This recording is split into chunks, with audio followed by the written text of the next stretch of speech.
Kailan next conference? July 16 na, sure na yun, no? August? Huh? Wala feeling ko doon. Ikaw ng bagong Sir Ricky. Oo, July 16 po ata ang next conference. Rainforest. Wala po akong alam sa PVLA. Lagi akong ganon. Nakiki-update lang ako pag kunyari na syempre training ako. Ganun lang. Sabihin, ganitong date na pala ang season. Pero wala talaga akong No, wala akong pakialam. Kunyari may game kami. So, meron na kasi yung schedule.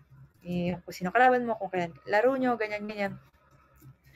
Hindi ko siya tinitingnan, guys. Titingnan ko lang siya kung sino na yung next game namin. Ganon. Kasi para hindi ako maano. Minsan kasi may ikaw ganon ka, love. Kunyari, pag nakikita mo yung isang yung ganon. Ganyan, isang bagay ka nakikita, tapos natataranta ka, ganon. Minsan. Parang gusto mo lahat magawa na. Ay! Naku, hindi ko pala kailangan tanongin. Ako ganun ako. Pero ganun sa season namin. So, kunyari, di ba, na ngayon, may schedule na. Siyempre, di ba, alam niyo rin yun.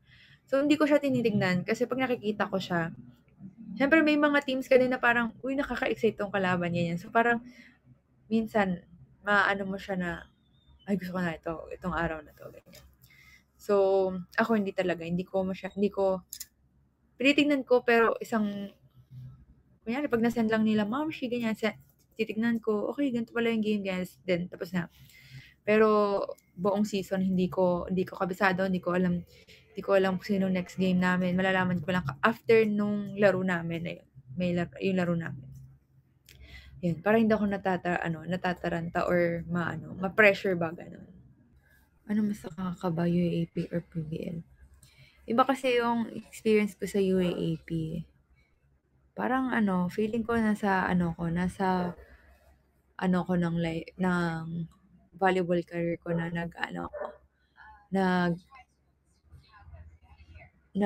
natututo, ganun, yung parang pinagdaanan ko lahat ng mistakes, ganyan, yung parang, yung game mo na parang ayaw mo na maglaro ulit, ganun. So, feeling ko mas nakakakaba ngayong PBL, pero, mas kaya ko na siyang i-handle, ganyan. Pero kinakabahan pa rin ako nung college. Pero dati, mas grabe ako kabahan. Hindi ko rin nakokontrol yung emotions ko. Ganyan. So, minsan pag naiinis ako, nawawala ako, ganyan. So, syempre yun nga, nung tumatanda na ako, dun ko na natututunan na, ano ba, sad girl ka dyan. Bakit? Wala lang. So, dun ko natututunan na paano pag gantong sitwasyon ng game, ganyan. Tsaka yun, meron talagang games na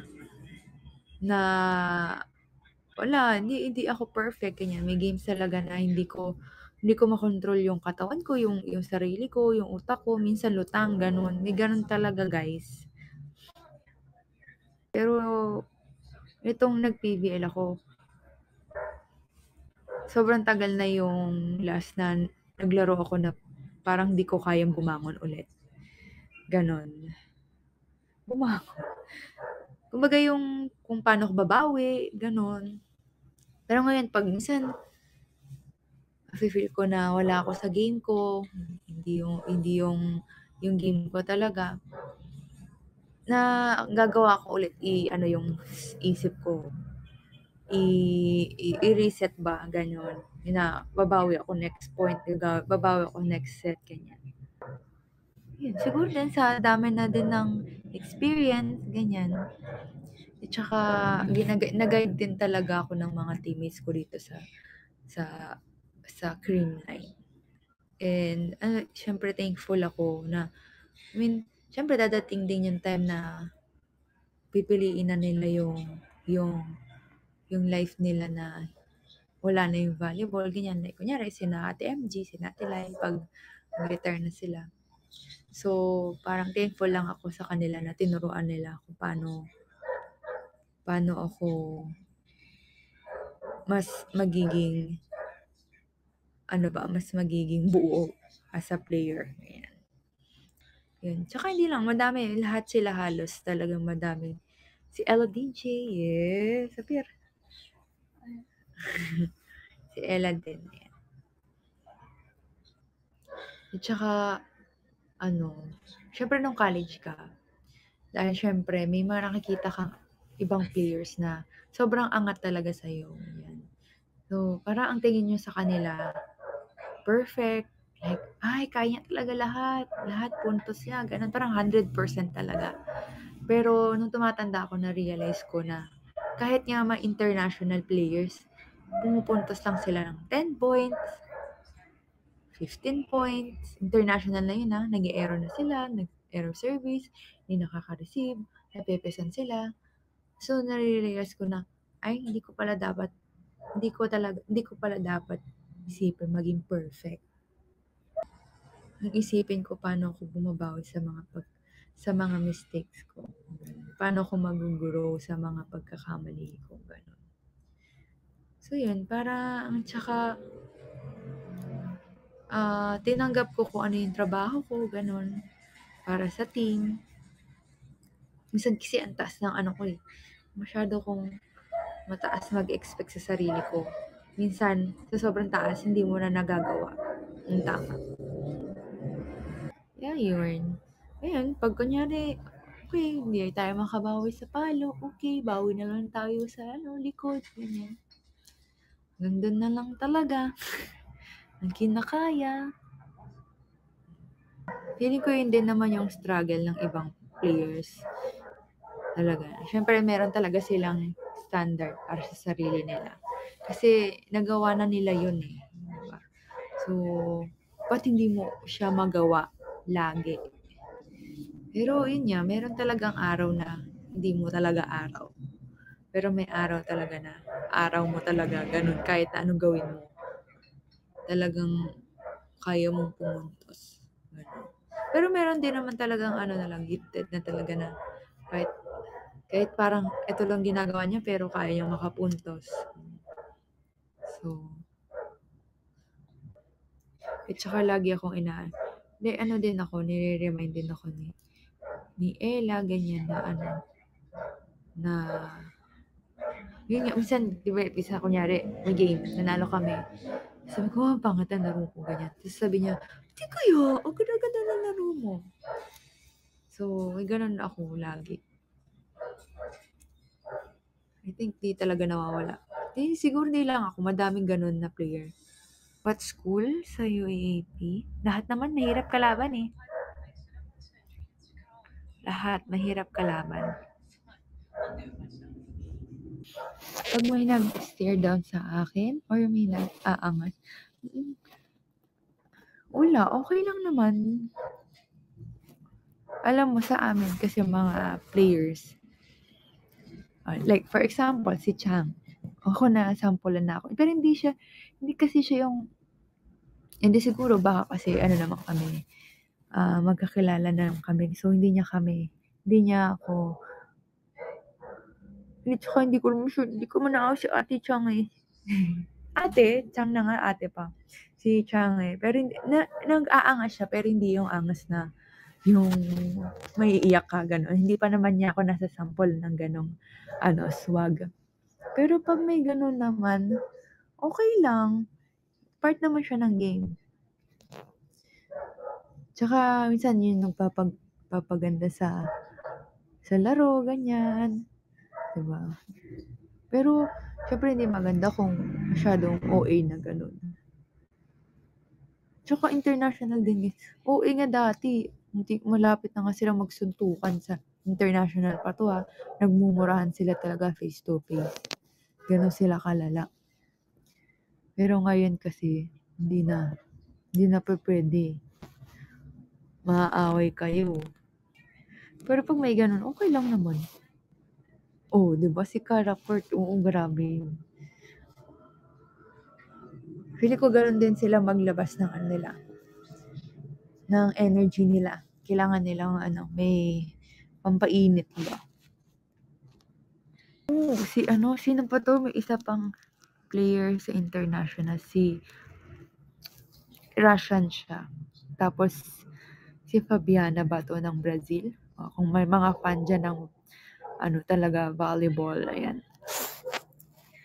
Sisigawan talaga sila tapos sila. Ngayon, pag nangyari yun, ay madidepress ka.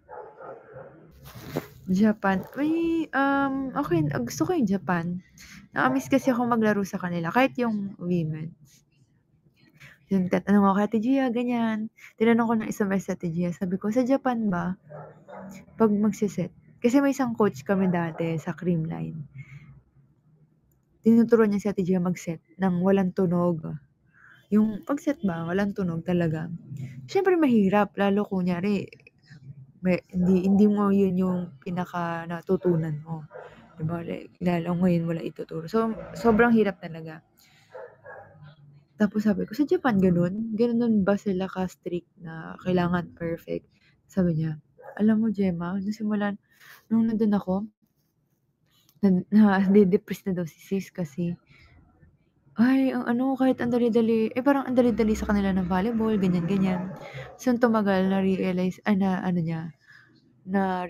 Tsaka sinabi rin sa kanya ng mga teammates niya doon ayun nga, yun nga, si Ate Gia na nakikita niya nga na, ay, nag-e-error din pala sila, na wala silang receive, or nado-double sila, ganyan. So, hindi sila perfect. Tapos sabi pa daw nila, ng mga teammates niya na wag daw ganun yung isipin niya, kasi kahit naman daw sila, sa ating mga Philippines na volleyball, madami din daw silang natututunan. O, di ba? Ang humble nila, perfect.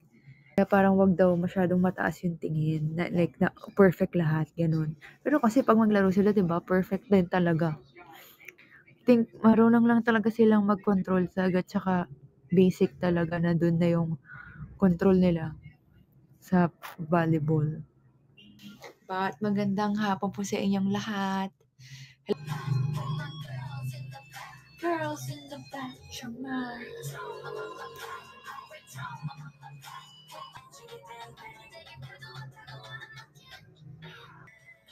Wait lang, mahirap tong question na to eh.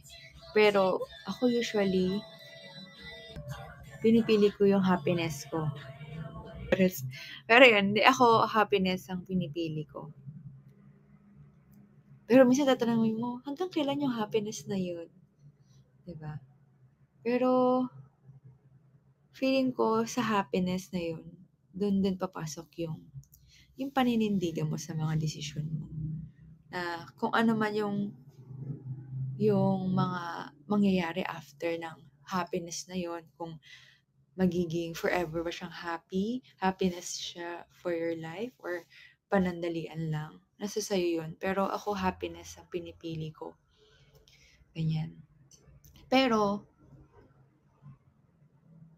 ako naman, wala pa naman akong pinagsisisihan sa mga desisyon ko. Like, doon na pumapasok na, ay, tama yung desisyon ko. Ganyan. So,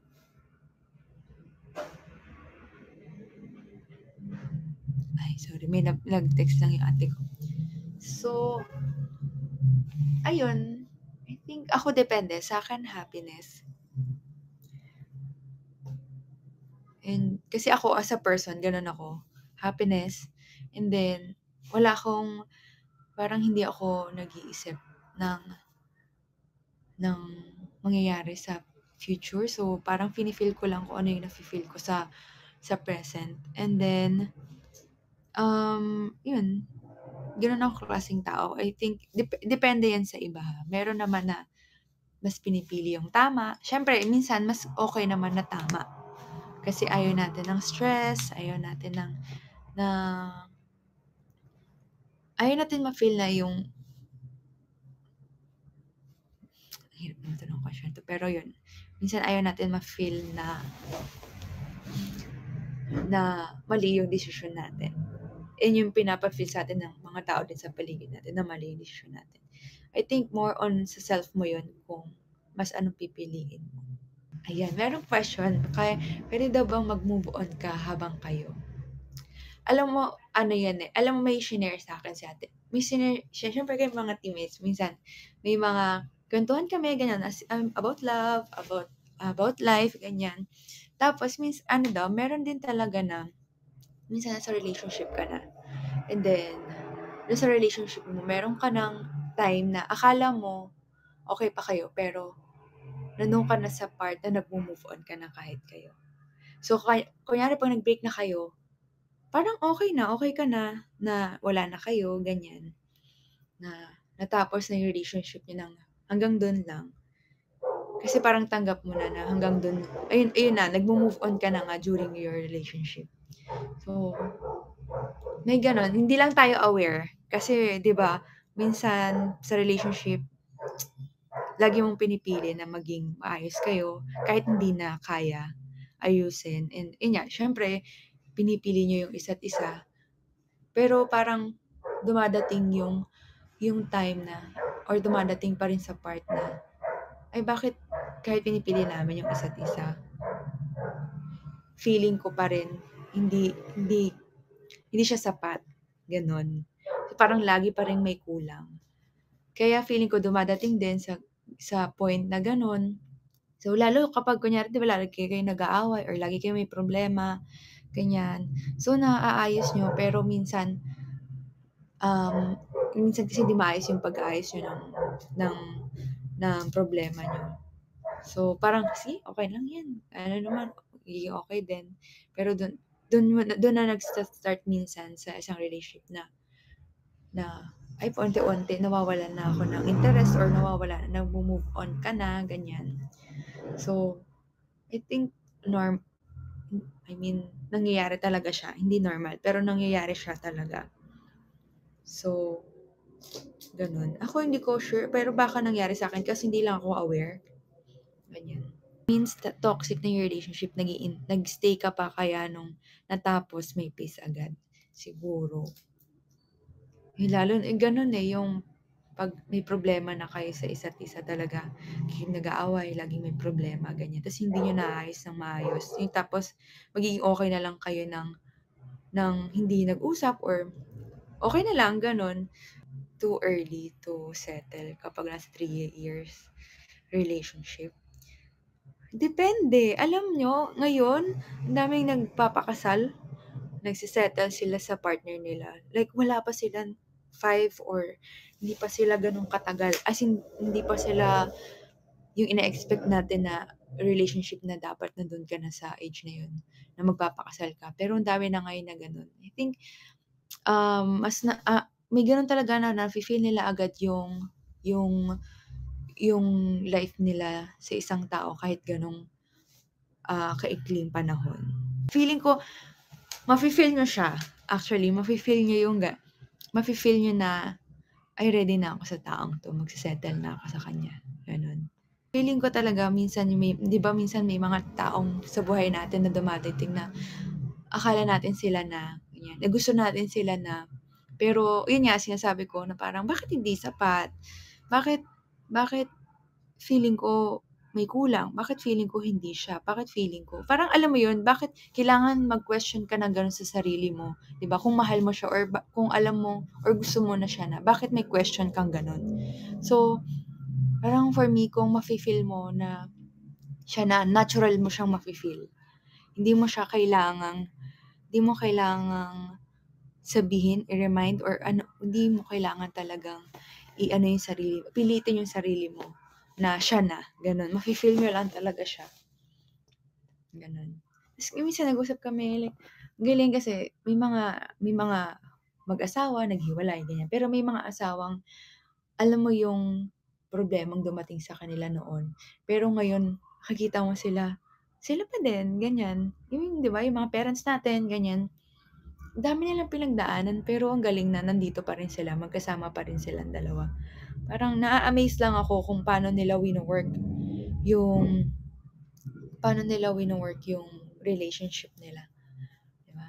Nung bata tayo hindi natin alam, ganyan. Pero may mga kuwento rin sa'tin yung parents natin na, ganito pala yung nangyari dati. Kasi ano na tayo, ready na tayo pakinggan at ano na tayo, siyempre matanda na tayong para malaman yung mga gano'ng klaseng ano, pangyayari sa kanila noon. Dati, parang ang hirap for me minsan. Hindi ko alam, ito experience ko lang, guys. So, parang dati, siyempre nagmahal naman ako, ay siyempre ang dami ko may mga taong dumaan sa life ko. Siyempre minahal ko sila. Pero may may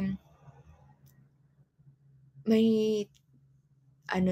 may nangyayari na parang kunyari may ipapagawa sila. Ito sa example lang, kunyari small thing lang 'to, small thing lang na,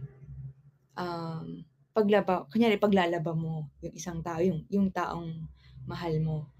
Parang dati parang, ayoko nga, yung gano'n. Yung parang may pride ka pa rin, yung parang ang ano mo, parang hindi mo mabigay sa kanya yung simpleng bagay na yun na gusto lang niya paglaba, pero minsan bakit di mo magawa, gano'n. So, parang ngayon, bakit ako ganito? Parang dati parang di ako ganito, eh, yung ganyan. Parang maiinis pa ako. Naiinis ako, naiinis pa rin ako minsan kasi tinatamad ako. Pero alam mo yun, mas pipiliin ko na gawin siya para sa kanya, yung gano'n. Ayun yung love na na-e-express ko ngayon sa partner ko na wag natin siya pag-usapan. Yung pinag-usapan namin, love, nandun ka na. Pinag-usapan namin, love. Saan na yung laundry ko?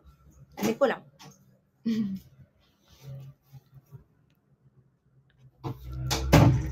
Hindi. Ilang beses man ako na in love. Pero may ganun, may ganong love talaga na kahit anong gusto niya, like, yun niya, kung ano yung gusto niya, alam mo, gagawin mo na lang siya. And gagawin mo siya kasi gusto mo rin gawin para sa kanya. Iba kasi yung gagawin mo kasi sinabi niya lang. Gets? So, iba yung ganon. For me, yung ibang love na nafe-feel ko ngayon. Ganon. Or na-experience ko. And actually, hindi lang siya sa partner ko na na-apply. Parang sa friends din. Kasi ako, minsan, talaga ako minsan eh, parang, talaga ako. Minsan wala akong pake, ganon. Or, basta ko talaga eh, ewan ko, wala akong kwentang tao, ganon. Wala akong kwentang friend, ganyan. Pero parang, parang ngayon, ganon. Yung gagawin ko to kasi gusto kong gawin, ganyan. I think din nababawasan yung pagka-clingy mo.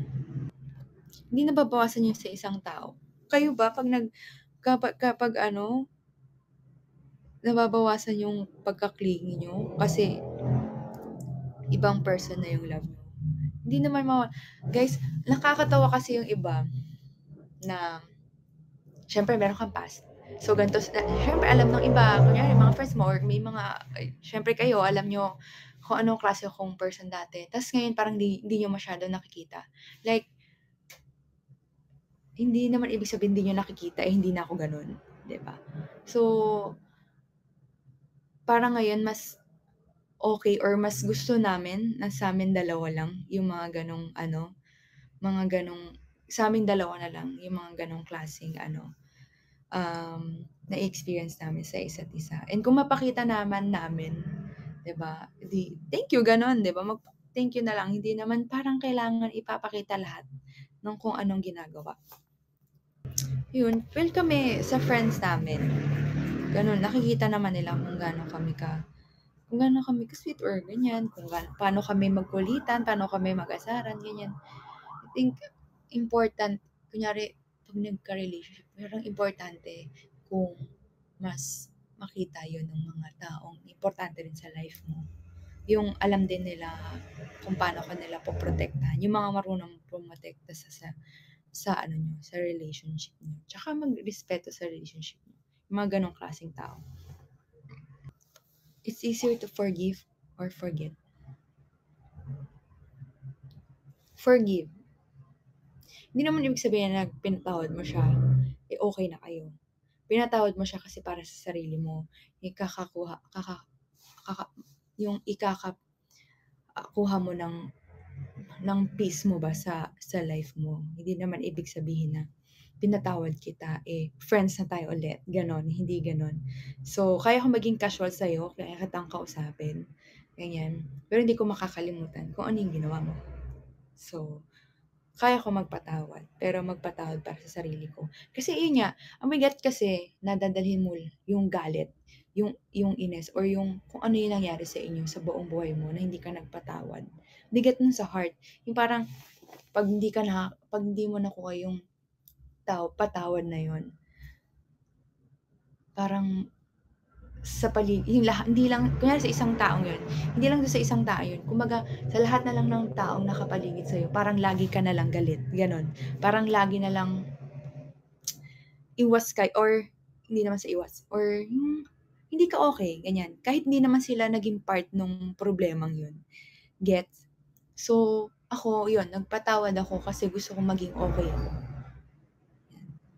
Pero hindi ko makakalimutan kung ano yung ginawa mo.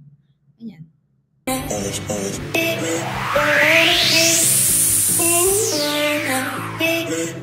Wanna be